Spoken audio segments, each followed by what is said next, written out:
What we promote here on this channel is the idea that you can become your own banker. Hello and welcome to the Durham Talents channel. My name is Jesse Durham. For today's installment of our quote series, we're going to address the saying of foot the bill. Now, it would seem that this saying of foot the bill originates from perhaps all the way to the 1500s for this foot up part of the reference.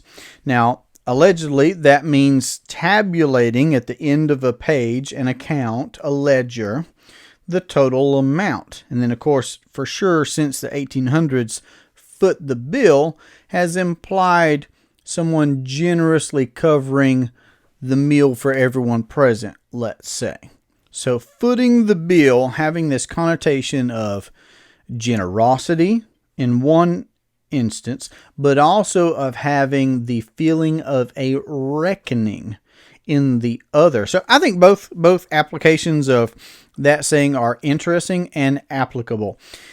In regards to being generous, it seems to me that when you have more, you can do more. Now, I'm not saying you can't start being generous right where you're at, and there are other ways of being generous than just financially, to be sure.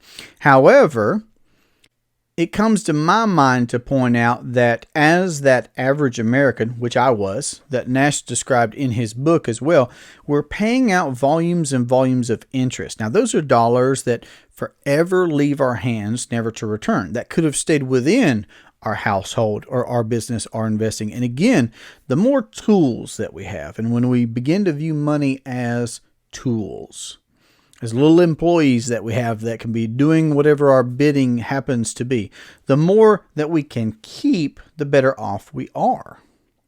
So it's not simply about how much can we earn, because I love the idea of always being able to earn more and encouraging others to be able to earn more.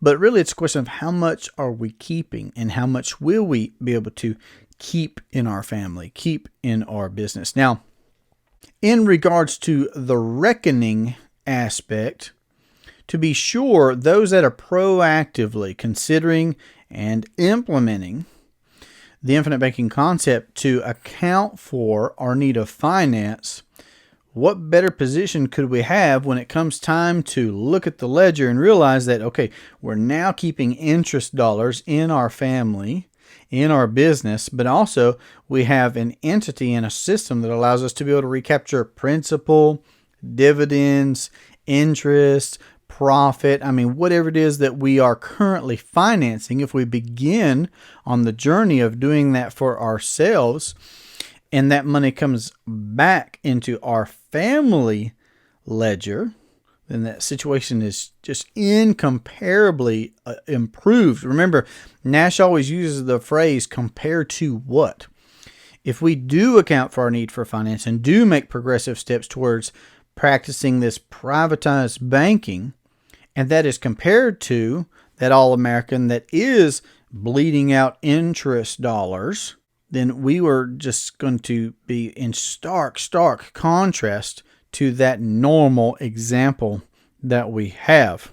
What we promote here on this channel is the idea that you can become your own banker. You are the one that can privately own and control a system of properly structured whole life policies with a mutual company that pays a dividend to account for your need for finance, to account for your intergenerational plans.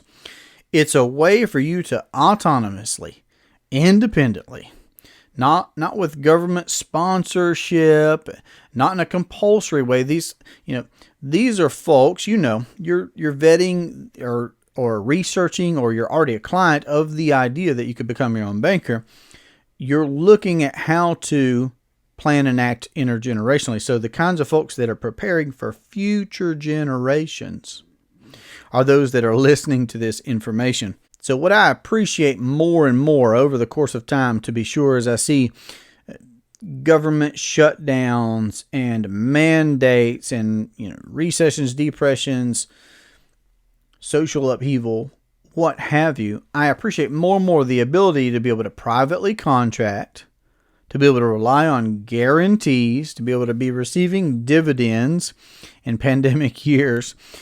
All the different factors that we see in Nash's book and that we hear and talk about and discuss on this channel. The idea that you can become your own banker, that you can be in control of that ledger, that interest dollars don't have to be leaving out to go to someone else's family, but you can keep those interest dollars in your household, in your business, and in your investing. And not just the interest dollars, but you can get your principal back, that you can get the gains, the profits, the dividends, the earnings, that you can completely control the banking function as it relates to your household and your business and your investing. So when it comes to footing the bill, let's just consider a vacation. Imagine if you could go on a vacation and get the money back. Imagine if it came bill time to reckon that bill and foot the bill. Imagine being able to get the money back from a family vacation. Because, see, there's only a couple of ways that we finance anything. In following this idea of a vacation, either we use someone else's money, and we do that on their terms and conditions, and we pay them interest dollars, and we have to go through their red tape and paperwork, what have you, on their credit cards or what have you. Or we save up money, we accrue it somewhere. My question is where, but we accrue it somewhere, and we forfeit the opportunity to earn on that. And we liquidate it to consume that vacation. Those are the two ways to conventionally finance everything. And everything is financed in one of those two ways. Well, the third is that we do accrue. We amass and we capitalize into an entity that we own and control privately, contractually. So that would be a dividend-paying whole life policy with a mutual company that's been properly structured for the banking purpose.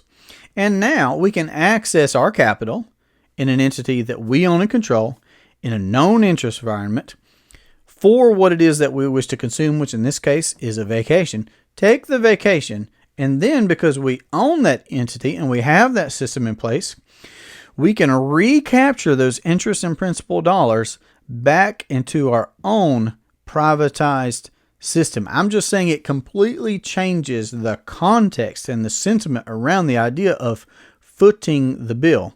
And if it could be done with vacations, could it be done with educations, weddings, vehicles that we buy, business equipment that we procure, or fill in the blank? That's the infinite banking concept part for you.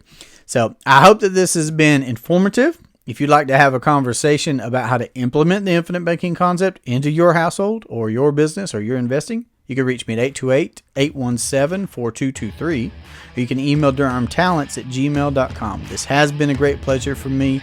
I look forward to our next conversation. Have a great day. Take care.